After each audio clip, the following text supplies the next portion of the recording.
تعالى في كتابه الكريم قالوا سبحانك لا علم لنا إلا ما علمتنا إنك أنت العليم الحكيم صدق الله العظيم وصدق رسوله ونحن على ذلك من الشاهدين آمين يا رب العالمين.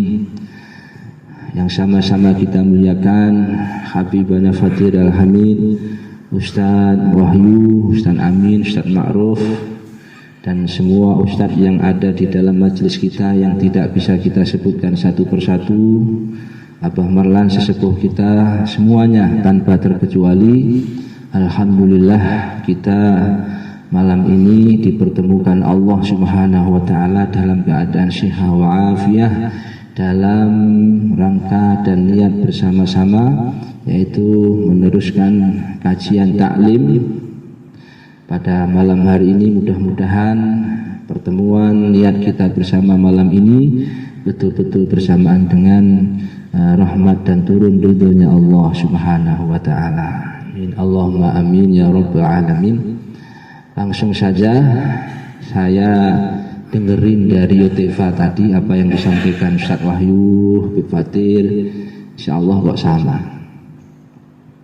Tadi saya di Yotefa itu kampanye tentang visi misi Rasulullah, visi misi Islam itu diberikan kepada kita bukan untuk apa-apa, untuk membawa bahkan nambahi rasa nikmat, bahkan untuk menyempurnakan kenikmatan yang telah kita miliki saat kita sebelum diturunkan di dunia. Sebelum kita diturunkan di dunia, kita semua ada di alam surga. Semuanya sepakat. Allah turunkan di dunia untuk menyempurnakan surga yang telah Allah berikan selama kita berdiam diri di sana. Ini kalam yang saya ambil dari fatwanya Sultanul Auliya Syekh Muhyiddin Abdul Qadir Al-Jilani radhiyallahu anhu. Jadi Allah turunkan kita di dunia ini li ziyadatil umsi, li ziyadati sa'adah, untuk menyempurnakan. Karena kalau kita nggak turun di dunia nggak sempurna. Contoh, bagaimana kita bisa merasakan nikmatnya hidup di Jawa kalau kita nggak di Papua dulu? Itu pasti. Makanya bersyukur kita di Papua, masya Allah, keluar kayak majelis begini ini, masya Allah. Ini kalau di Jawa kering nih. Di sini, ayo coba kopi, rokok, jadi semua. Di Jawa lintingan. Ya Allah. Makanya saya bisa merasakan nikmatnya di Jawa. Nah, karena kita sudah bisa dan pernah Allah tempatkan di sini. Itu begitu juga.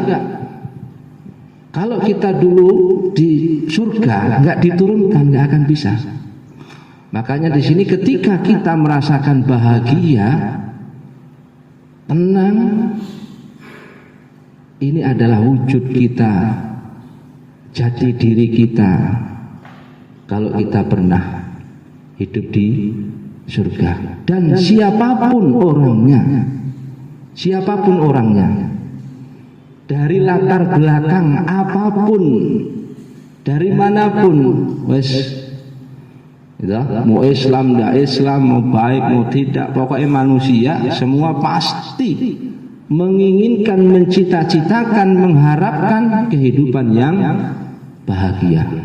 Ini saya cross check, bukan katanya-katanya. Langsung ketemu dengan, saya punya teman itu pencuri, pemabuk, semuanya ingin bahagia. Bahkan ekspresi dulur-dulur kita yang mabuk-mabuk di luar sana itu hanya satu, ingin bahagia, ingin senang. Nah, masya Allah. Tapi bahagianya mereka itu sesaat, tidak abadi. Iya dah. Lah kita Islam ini ingin bahagia yang abadi.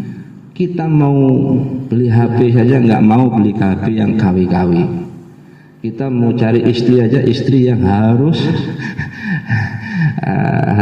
bukan KW ya, harus asli itu. Nah, makanya subhanallah, itu betul. Makanya Allah kasih kita di dunia ini bukan untuk apa-apa, untuk menyempurnakan kebahagiaan. Makanya saat kita dikasih keadaan yang tidak mencocoki dengan keinginan kita, harus bersyukur. Itu proses pembelajaran yang Allah turunkan untuk kita agar kita bisa merasakan bahagia yang kita cari selama ini. Dari keluarga, kadang kita dikasih tenang, kadang ada dikasih konflik sedikit sesama keluarga. Yang penting wala tayasu, jangan putus asa, apalagi bunuh diri jangan. Itu proses. Jadi silih bergantinya keadaan kita dari siang malam, bahagia tidak, rame sepi, itu adalah proses. Proses untuk kita menjadi sempurna di dalam pengabdian kita kepada Allah. Karena terakhir menurut pandangan Syekh Ahmad Ibnu Athaillah, kita dikasih waktu siang biar kita bisa merasakan bahagianya waktu malam. Kita kasih waktu malam biar kita bisa merasakan bahagianya waktu siang. Kita dikasih susah seperti itu, kasih senang seperti itu. Dan kalau kita ingin bahagia yang hakiki, dulur-dulur, ada lagi.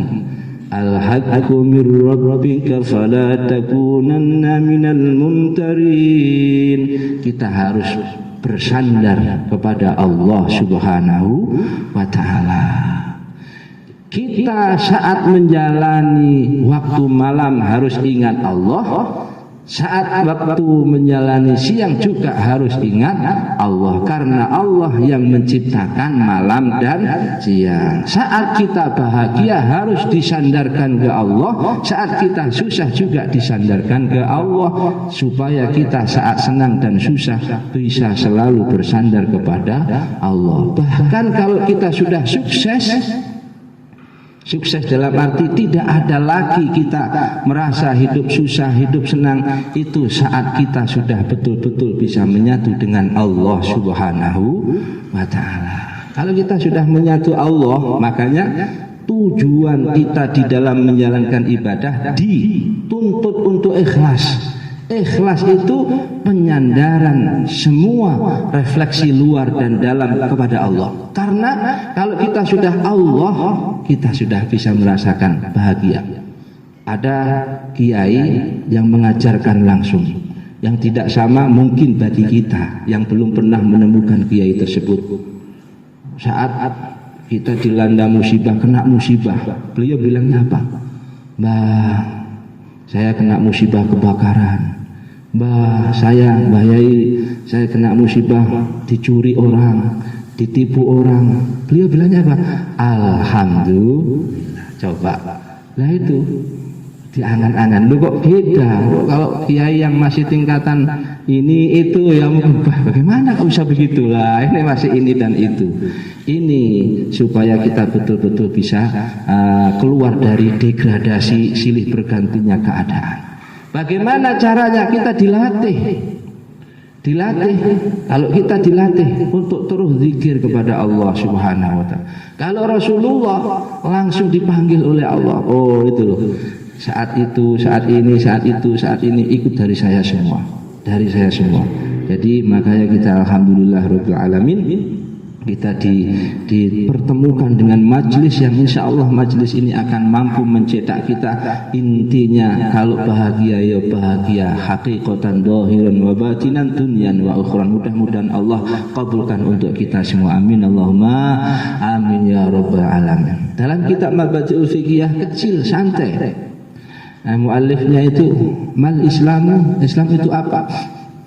Al-Islamu huwa dinu ba'asallahu bihi sayyidina Muhammadan sallallahu alaihi wasallam li'isadin nas wa sa'adatihim. Islam adalah agama yang Allah turunkan untuk Nabi Muhammad untuk disampaikan sebagai hidayah kepada manusia dan kebahagiaannya. Jadi Islam itu seperti itu. Tujuannya untuk membahagiakan kita, bukan bahagia yang KW, tapi bahagia yang hakiki dunia dan akhirat. Nah itu.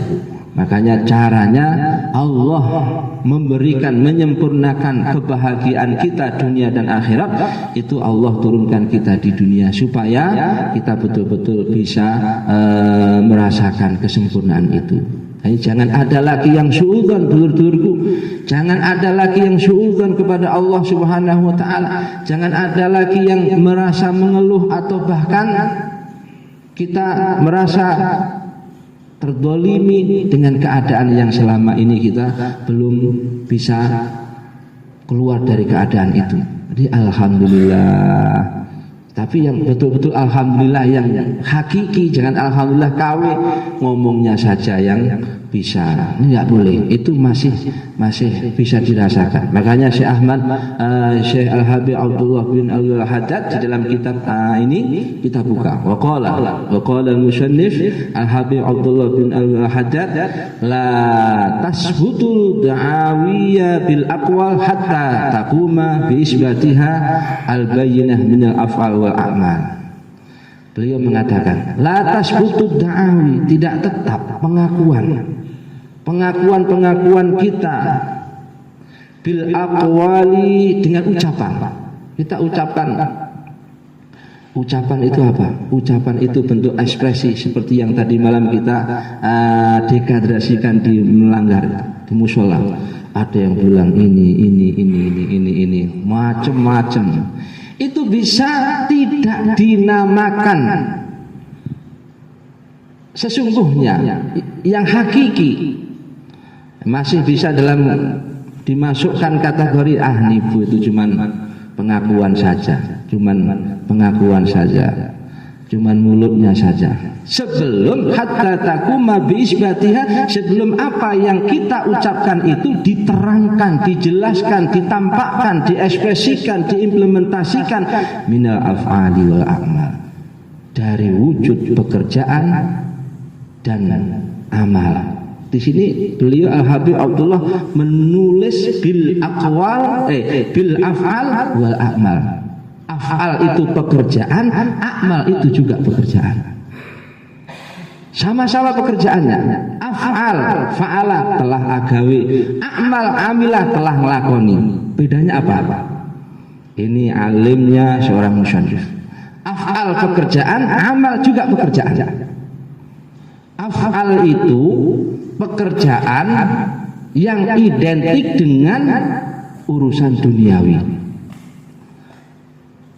Af'al itu pekerjaan yang identik dengan urusan duniawi, kayak kita kerja, makan, minum, lain-lain. Tapi kalau amal itu identik dengan urusan sholat, sedekah, mengaji, zikir, sempurna. Jadi sebelum lahir batin kita ini mengimplementasikan apa yang menjadi ucapan kita, itu belum diakui. Makanya Rasulullah Muhammad Sallallahu Alaihi Wasallam di dalam beliau diutus itu bukan dari kepentingan beliau. Dalam surat yang saya mau ke sini, surat apa itu? An-Najm. Di situ ada wa ma yantiqu 'anil hawa in huwa illa wahyu yuha. Jadi Nabi Muhammad itu yang disampaikan Al-Quran itu bukan gaya-gaya Kanjeng Nabi Muhammad, bukan misi visinya Kanjeng Nabi Muhammad untuk kepentingan pribadinya dia, kepentingan keluarganya dia, tapi betul-betul kepentingan Allah Subhanahu wa ta'ala. Apa kepentingan Allah? Apa kepentingan Allah? Visi misinya Allah apa? Visi misinya Allah menciptakan kita agar Allah pertama itu bisa dikenal. Bisa dikenal kalau Allah itu sang pencipta, sang segala-galanya. Ayo biar tahu kita, visi misinya Allah menciptakan kita itu biar beliau itu bisa dikenal. Dikenal bukan sebatas pencipta saja, biar dikenal beliau itu yang hebat segala-galanya. Ayo, ilmuwan mana, insinyur mana yang sanggup hentikan lemburan lumpur lapindo? Didatangkan dari ilmuwan luar negeri, datang tetap nyembur semua. Hanya lumpur lapindo nggak mampu. Sing engkres-engkres mana? Yang botak-botak itu mana? Yang canggih-canggih alatnya mana yang mampu menghentikan semburan lumpur lapindo? Nggak mampu. Masya Allah, hanya bisa menerima dan memfasilitasi supaya itu tidak memberikan maudharat terhadap makhluk yang lain, dijadikan talut, diginikan, diitukan. Sepakat kita kepada Allah. Nah mari kita kenal, kita dekat, kita terus mendekatkan diri kita kepada Allah Subhanahu wa Ta'ala. Jadi itu dasarnya apa? Saya sampaikan di Timika. A'udzu billahi minasy syaithanir rajim. Inna khalaqnakum. Siapa yang hafal ini?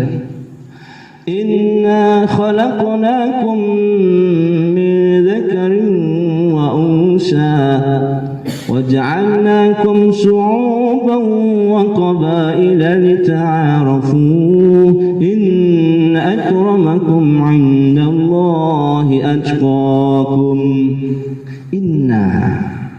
Inna sesungguhnya saya Allah, sesungguhnya aku ciptakan kalian semua. Ciptakan itu di alam azali. Aku ciptakan kalian semua. Wa ja'alnakum. Aku ciptakan kalian semua min dzakarin, dari jenis laki-laki, wa unsa, dan perempuan. Jadi embrio manusia itu awalnya laki-laki, perempuan. Itu Allah yang menciptakan. Dan aku jadikan wa ja'alnakum syu'uba. Kata-kata mencipta dengan jadikan beda. Sama tapi harus ekspresinya, implementasinya beda. Kalau ciptakan itu murni Allah. Jadi yang menggambar, oh ini embrio, ini calonnya anaknya Mas Munaj, ini laki-laki, itu murni Allah. Nggak bisa kecampuran kita, nggak bisa. Nanti hidungnya mancung, agak sedikit pesek, nggak bisa. Itu semua murni Allah. Nggak bisa itu kita ikut campur, ini nggak bisa. Makanya kita menginginkan anak yang baik, anak yang ganteng, itu ikhtiar doa, ya Allah. Tapi yang kedua, wa ja'alnakum syu'uba wa qabaila, dan aku jadikan kalian bersuku-suku bangsa, berpulau-pulau bangsa. Dari Madura, Jawa, ada Jawa Tengah, Jawa Timur, Jawa Barat, ada luar Jawa, ada Makassar, Sulawesi, macam-macam. Itu semua. Ada negara Indonesia, luar Indonesia. Itu Allah jadikan kita seperti itu. Yang kedua, Allah menjadikan kita bersuku-suku bangsa. Itu Allah pakai tangan kita untuk menjadikannya. Makanya di sini ada Papua. Diciptakan lagi, dijadikan lagi pemekaran menjadi Papua Barat, Papua Tengah, Papua Selatan. Itu campur tangan kita. Tapi kalau khalaqnakum, laki-laki, perempuan, ganteng, tidak, kuning, putih, itu murni Allah. Murni Allah. Tapi kalau wa ja'alnakum syu'uba wa qabaila, itu masih berta'alluq dengan ikut campur tangan kita. Makanya sudah real jelas ya. Tujuannya apa Allah ciptakan kita seperti itu? Lita'arafu. Bahkan ada tafsir yang spesifik. Tujuannya Allah menciptakan kita berbeda-beda. Kita ini makhluk, ada Khalik, sang pencipta. Tidak mungkin kita ada seperti ini, tidak ada yang mengadakan. Lah itu supaya Allah ciptakan kita seperti itu, supaya kita saling kenal, mengenal. Ayo, sampai Allah menciptakan kita makhluk supaya biar dikenal Allah itu Khalik.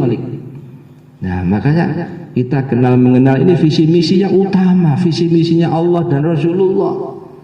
Dijadikan ada yang tidak dikasih hidayah, ada yang dapat hidayah agama Islam, ada yang non Islam. Itu juga Allah kehendaki seperti itu, perbedaan. Makanya kita bersyukur sekali, masya Allah, bersyukur. Dari sekian banyak perbedaan kita, seperti yang kita sampaikan, kita dengarkan tadi, mana yang paling mulia? Yang menjadi ikon utama manusia itu ingin kemuliaan, rebutan bahkan. Rebutan. Wah, yang paling mulia dalam majelis ini saya. Dalam Papua ini saya. Semua rebutan seperti itu. Wah, ini kalau nurutin itu bubar nanti. Konsep Al-Quran, inna akramakum indallahi atqakum, yang paling mulia di antara kalian semua menurut Allah, zat yang maha mulia, yang memberi kemuliaan kalian semua, bukan si A, bukan si B, bukan si C, bukan si D, tapi yang paling bertakwa di antara kalian semua. Siapa orang yang paling bertakwa?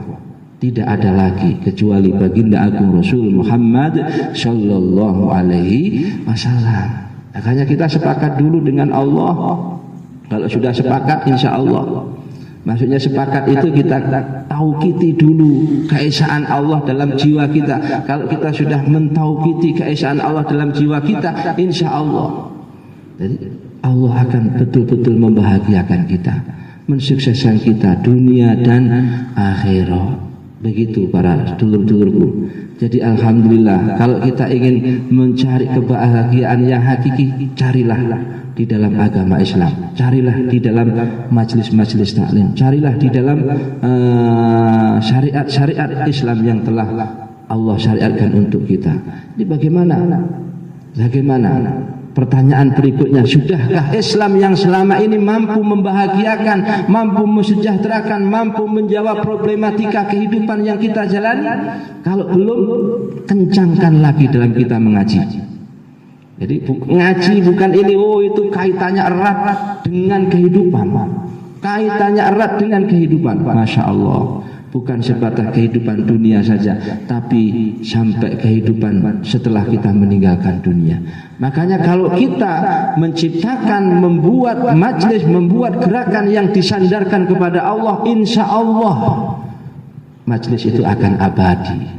Majlis itu akan dijaga oleh Allah Subhanahu wa ta'ala min yaumina hadza ila qiyamis saah. Contoh apa yang Allah berikan contoh di dalam pribadi Nabiullah Ibrahim alaihi salatu wasallam, yang sukses di dalam membangun, merintis Makkatul Mukarramah sampai sekarang, dari nol terus A B C sampai sekarang, bahkan ila yaumil qiyamah. Makkah al-Mukarramah, Madinah al-Munawwarah akan dijaga keberkahannya. Kita ikuti, kita membangun kerajaan. Kita ini membangun kerajaan sekup kecil yang tidak bisa diintervensi orang lain, membangun kerajaan dalam diri kita sendiri. Bagaimana nama kita, saya Ahmad Syairozi, sampean semua bisa dikenang ila yaumil qiyamah? Bagaimana? Membangun sekup agak luas sedikit, membangun keluarga, membangun komunitas, membangun jamiah. Bagaimana nama kita Ahmad Syairozi, teman-teman yang dalam majelis ini bisa dikenang ila yaumil qiyamah? Harus disandarkan kepada Allah Subhanahu wa ta'ala. Nggak ada yang lebih mulia, nggak ada yang lebih di antara kita semua. Yang lebih hanyalah Allah dan orang yang mengikuti Allah dan Rasulullah. Insya Allah itu dasar kita, motif kita di dalam kita menjalani. Nah, Nabiullah Ibrahim itu bapaknya tauhid. Masya Allah, beliau itu diperintah oleh Allah untuk meninggalkan istrinya yang namanya Ibu Siti Sarah, membawa Ibu Siti Hajar dengan anaknya Ismail, ditaruh di Mekah. Nggak dibekalin apa-apa. Perlu tanya sampean, Mbah Ibrahim, dulu sampean waktu membangun Mekah bawa apa? Bekal apa? Nggak bawa bekal apa-apa. Sudah pernah teleponan belum nih? Sama beliau. Harus telepon. Maksudnya telepon itu lewat ilmu-ilmu yang sumbernya jelas, dibaca sejarah beliau. Nggak bawa apa, ditaruh di situ, ditinggal sama Nabiullah Ibrahim. Akhirnya di situ perut dikasih oleh Allah mulai haus, kerongkongan mulai haus, perut mulai lapar, mulai gelisah. Nggak boleh putus asa, jalan. Kaki ini jalan, tangan ini jalan, pikiran berpikir. Nah itu sandarannya semua ke Allah. Akhirnya muncullah air Zam-Zam. Terus setelah air Zam-Zam ada banyak burung-burung yang hinggap di situ. Jadi Mekah itu gurun pasir yang tandus, nggak ada tumbuh-tumbuhan. Jadi semua manusia itu mencari sumber kehidupan itu kemana, ke sini, ke sana, ke sini.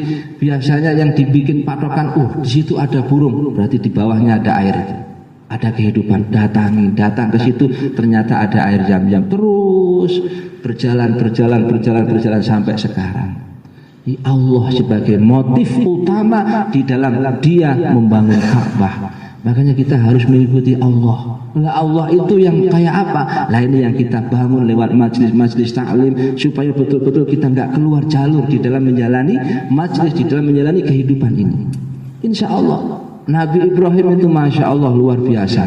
Dalam manaqibnya beliau yang kita dengar untuk menguatkan tauhid kita, Nabiullah Ibrahim, singkat ceritanya, saat beliau dibakar, dilempar di api, itu tawaran datang dari malaikat, diperintah oleh Allah turun, kasih tawaran itu Ibrahim. Tanya, ya Ibrahim, aku datang diperintah Allah untuk menolong kamu. Kata Ibrahim, tidak, Allah lebih tahu dengan keadaan saya. Lu coba kayak gitu itu, Allah lebih tahu dengan keadaan saya. Akhir itu dalam dialog itu Nabi Ibrahim mengeluarkan kalimat hasbi rabbi jallallah, terus ma fi qalbi ghairullah, cukup Allah yang menjadi pertolongan saya dan cukup kepada Allah. Bagaimana nanti Allah? Akhirnya Allah turun, betul turun, langsung ngomong ke api itu, Qul ya narukuni, hei api, ya narukuni, kuni, hei api, jadilah kamu bardan, api yang dingin. Nah itu dingin, kedinginan Nabi Ibrahim, kedinginan menggigil, orang kedinginan bisa mati juga. Akhirnya turun mantra kedua, wassalaman, selamatkan Ibrahim. Makanya orang kalau alergi dingin bisa mati juga, harus diselamatkan. Antara itu bersinergi, selamat itu yang paling utama. Akhirnya selamat, Nabi Ibrahim nggak apa-apa. Nah itu kita jadikan penguat kita di dalam kita menjalani kehidupan. Caranya bagaimana? Kita harus tahan uji. Tahan uji itu bagaimana? Jangan putus asa, harus terus usaha dan yang terbaik. Termasuk usaha kita ngaji ini, jangan dikira ini ngaji nggak ada apa-apanya, nggak ada kaitannya dengan dunia. Katanya siapa? Gitu? Ini sudah terlanjur kita ngumpul Habib Fatir, ini kekuatan Allah sudah terlanjur. Nggak ada yang bisa memberi manfaat, nggak ada yang bisa memberi madarat kecuali Allah. Bismillahirrahmanirrahim. La yadurru ma'asmihi syai'un fil ardi wala fis sama wa huwa sami'ul alim. Dalam Ratibul Haddad, tidak ada yang memberi manfaat dan tidak ada yang bisa memberi madarat di atas bumi sedikit pun kecuali itu Allah Subhanahu wa ta'ala. Sudah kita dikenalkan Ratibul Haddad, dikenalkan Al-Hikam, dikenalkan majlis-majlis yang ayo kita kuatkan betul, jangan sampai kita lemah, tugas kita. Jadi jangan sampai dikira kita ngumpul begini nggak ada kaitannya dengan ekonomi kita. Jangan sampai. Selama ini kita yang bekerja sehari semalam sampai malam juga belum ada jawabannya. Majlis seperti inilah nanti yang akan mampu menjawabnya, insya Allah. Makanya saya sering sampaikan, saya dulu jualannya di sini telur, bukanya sama, jamnya sama, tempatnya sama, harganya sama, hasilnya beda. Siapa tahu? Jangan siapa tahu, kita harus yakin apa yang selama ini kita cari di keluarga belum dapat, ada di sini.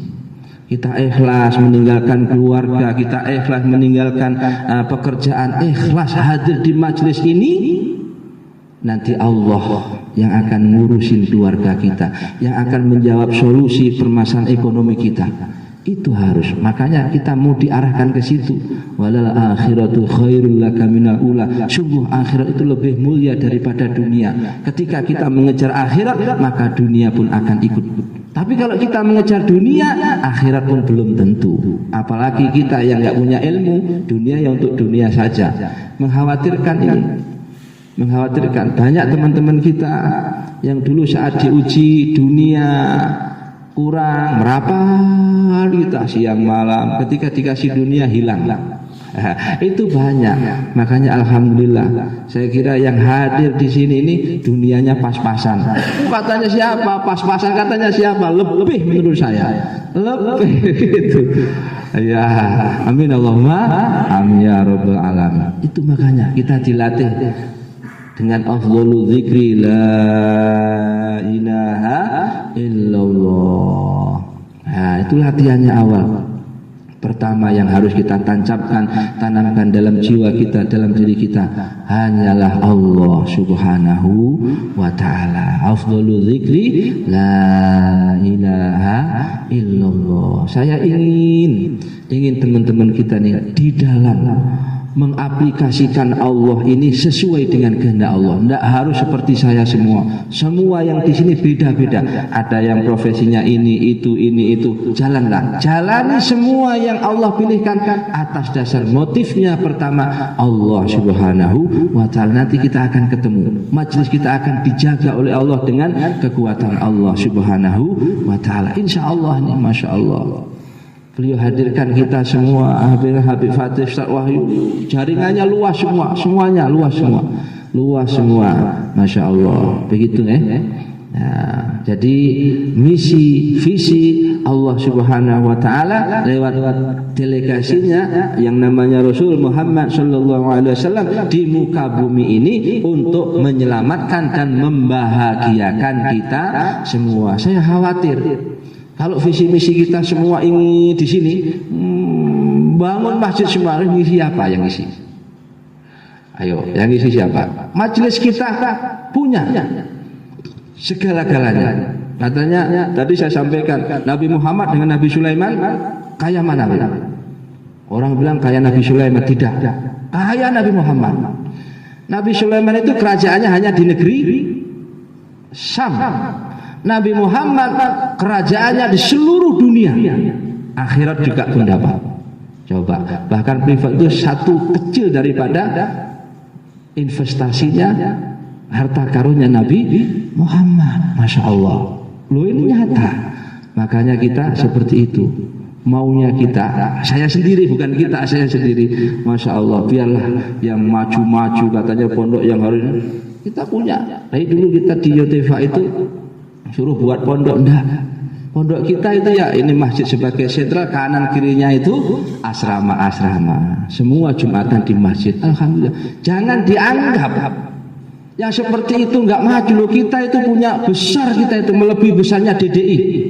Melebihi besarnya Nurul Anwar. Nurul Anwar dengan di situ saja kita punya Al-Mu'minun, punya Baina.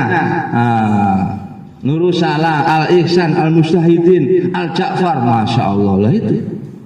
Ayo, ini kita betul-betul mengikuti Rasulullah min haisul jismaniyah wa ruhaniyah. Betul ini.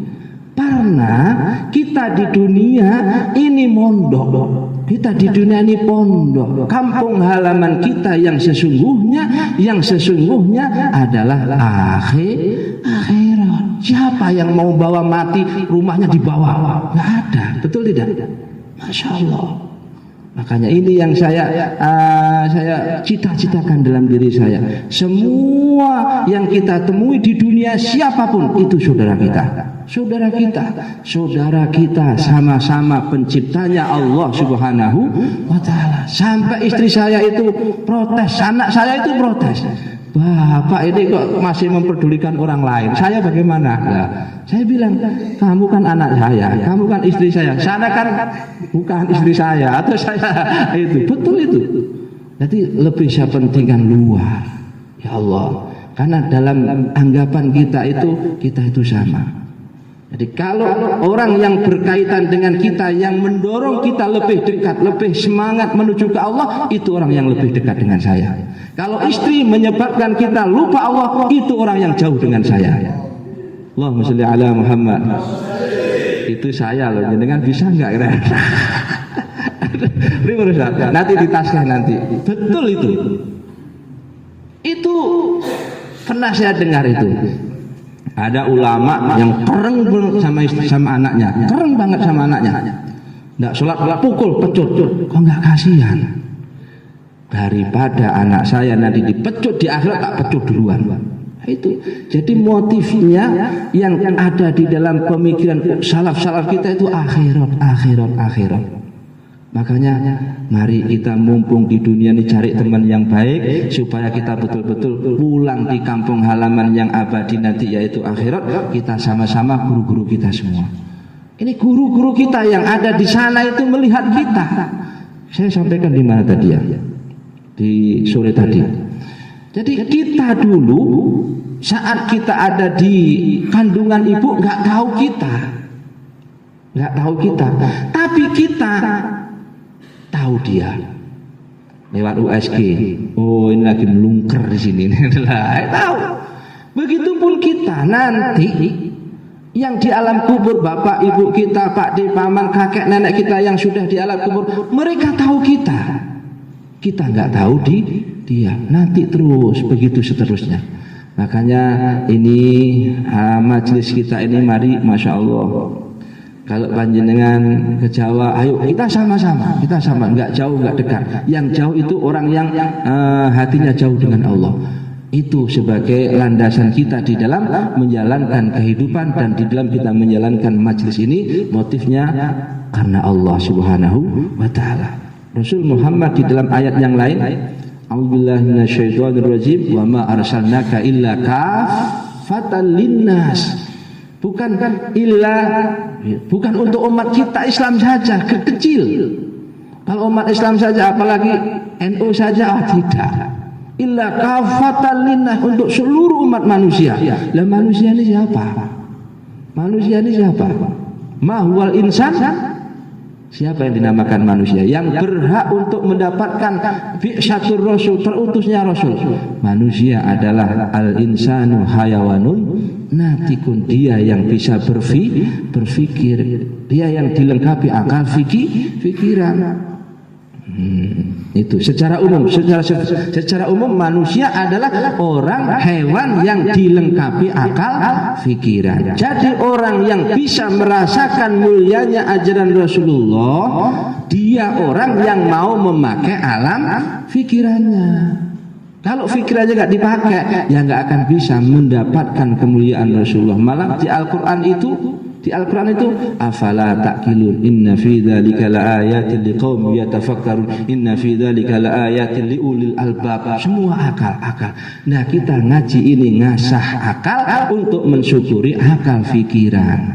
Begitu loh. Masya Allah. Ini apa yang saya sampaikan itu angan-angan saya sampaikan, bukan mengada-ada. Barusan kita buka kitab seperti itu. Jadi makanya majelis kita adalah majelis sarana untuk kita mensyukuri akal pikiran supaya betul-betul kita mampu merasakan apa yang dirasakan oleh para guru-guru kita. Saya kira dari saya cukup sekian dulu. Nanti ditambah dengan ngopi bareng, sarasian lain-lain bisa ngalor ngidul nanti biar tambah sempurna keberadaan kita. Apa yang saya sampaikan bisa ditanyakan. Sekian dari saya, terima kasih, mohon maaf. Akhir billahi taufiq wal hidayah, ihdinas siratal mustaqim. Assalamualaikum warahmatullahi wabarakatuh.